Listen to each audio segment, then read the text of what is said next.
जय भगवती। सभी साधकों को बहुत बहुत शुभाशीष।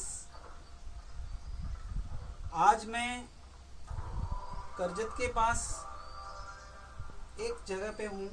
यहाँ पर हमने एक यज्ञशाला बनवाई है हमारे साधकों के द्वारा।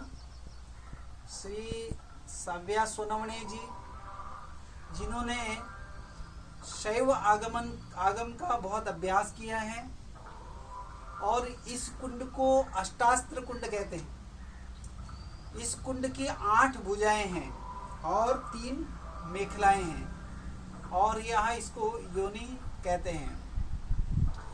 आगम, वैदिक आगम के अंदर में 10 प्रकार के कुंड का विवरण है। इसमें चतुरस्त्र कुंड सिद्धि प्राप्ति के लिए, अर्धचंद्र कुंड, अर्धवृत्त कुंड जो है वह धन प्राप्ति के लिए, और योनि कुंड होता है वह संतान, इच्छित संतान प्राप्ति के लिए एवं मनुष्य की भौतिक कामनाओं की पूर्ण के लिए। त्रिकोणस्थ कुंड जो होते हैं वह कुंड शत्रु पीड़ा जिसको ज्यादा होती है उसके लिए किया जाता है। और षटकोण कुंड जो है वह व्यापारिक कार्यों के लिए। वृत्त कुंड शांति प्राप्ति के लिए, जिसके जीवन में बहुत अशांति होती है, उपद्रव होते हैं, वे वृत्त कुंड से यज्ञ करते हैं। इसी तरह विविध कुंड में ये अष्टास्त्र कुंड है। ये अष्टास्त्र कुंड जो है वह सभी कामनाओं को पूर्ण करने के लिए एवं इसकी जो प्रमाण है वह शास्त्रोक्त प्रमाण है। यह कुंड में यज्ञ करने से मनुष्य जो मंत्र जप कर रहा होता है वह मंत्र जप उसे तुरंत सिद्धि को प्राप्त होते हैं।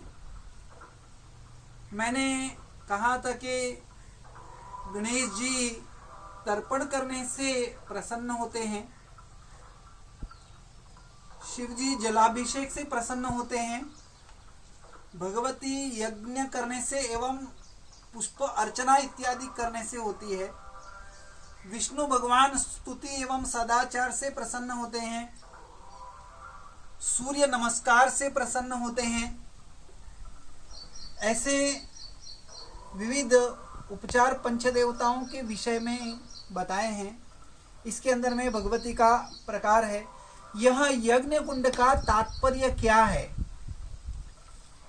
जैसे जल होता है, जिस आकार के अंदर में द्रवीभूत होता है वह जल के अंदर में वह गुण उत्पन्न होते हैं, उसी तरह यज्ञ भी है। यज्ञ का महत्व क्यों अधिक है? इस पृथ्वी पे संपूर्ण वस्तुएं हैं, वह गुरुत्वाकर्षण की वजह से पृथ्वी पर आके लौटती हैं।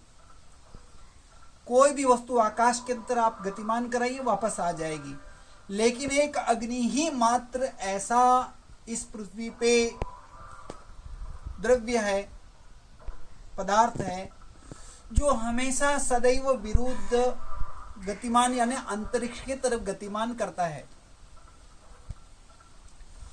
इसके लिए साइंटिस्ट लोग जब आकाश में रॉकेट छोड़ना होता है तब वह एक विशिष्ट प्रकार के आकार का संयंत्र बनाकर उसके अंदर में अग्नि एवं वायु का बहुत ज्यादा दबाव देकर वह अंतरिक्ष में छोड़ते हैं। और एक बार अंतरिक्ष के अंदर में पृथ्वी के आवरण को वह क्रॉस कर जाती है, उसकी सीमा है, उसको जब वो उल्लंघन कर जाती है तब वह जाके आकाश के अंदर में अपना बाकी का कार्य कर पाती है। तो हमारे ऋषियों ने हजारों वर्ष पहले यह निश्चित कर लिया था कि आकाश में यदि कुछ छोड़ना है तो आपको अग्नि के माध्यम से छोड़ना होगा। और दूसरा, आप जो पदार्थ अग्नि के अंदर में, यज्ञ के अंदर में डालते हैं, वह जो स्थूल पदार्थ है वह जलकर भस्म हो जाता है, वह सूक्ष्म में रूपांतरित हो जाता है और वह वायुमंडल को तुरंत जो है ग्रसित कर लेता है या वायुमंडल के साथ वो अपना रूप मिला लेता है। कोई ये सोचता है कि हम इस यज्ञ के अंदर में खाद्य पदार्थ जैसे कि घी है इत्यादि डाल देते हैं तो जल के खराब हो गया, भस्म हो गया, उसका उपयोग क्या है? तो यह सोच बिल्कुल गलत है। अगर जो किसी को आप 10 किलो किसान को गेहूं दे दो, वह पीस कर खा जाएगा तो वह आगे क्या कर पाएगा? लेकिन वही 10 किलो गेहूं अगर जो वो भूमि के अंतर्गत में डाल देगा तो वह हजारों टन में वह गेहूं बन के बाहर निकलेगा, वही उसका फल है। उसी तरह इस पृथ्वी के वायुमंडल को और वायुमंडल के द्वारा कुछ शक्तियों को यदि आपको आकर्षित करना है तो शास्त्रों ने जो बताए हुए पदार्थ हैं वह पदार्थ घी के साथ मिश्रित करके यदि इस अग्नि के अंदर में आहुति दी जाए तो वह तुरंत अन्य आवरणों को, वायुओं को और अन्य सूक्ष्म ऊर्जा को वो केंद्रीभूत करके हमारे शरीर के आजू बाजू में एक आभा मंडल के रूप में विस्तृत हो जाते हैं। वह आभा मंडल आपको संरक्षित करता है और वही औरा मंडल है वो आपकी औरा को परिष्कृत यानी शुद्ध करता है। यह यज्ञ का विज्ञान है। अब ये ऊर्जा, इसके अंदर में जो अग्नि की ऊर्जा उत्पन्न की गई है वह ऊर्जा किस तरह से बनानी है, उसको किस तरह से उपयोग लेना है, उसके लिए शास्त्रों में विविध मंत्र दिए गए हैं, जिसमें वेद के मंत्र हैं, पुराण के मंत्र हैं, तंत्रोक्त मंत्र हैं, बीज मंत्र हैं और शाबर मंत्र हैं। यह मंत्रों के प्रकार हैं। आपका ज्ञान, आपके गुरु का दिया हुआ ज्ञान आपको जिस प्रकार से होगा उस प्रकार से आप यज्ञ करोगे और उसी प्रकार से आपको उसका फल प्राप्त होगा। यह शास्त्र यज्ञ का है और यज्ञ विविध प्रकार से किए जा सकते हैं। यह यज्ञ कुंड है।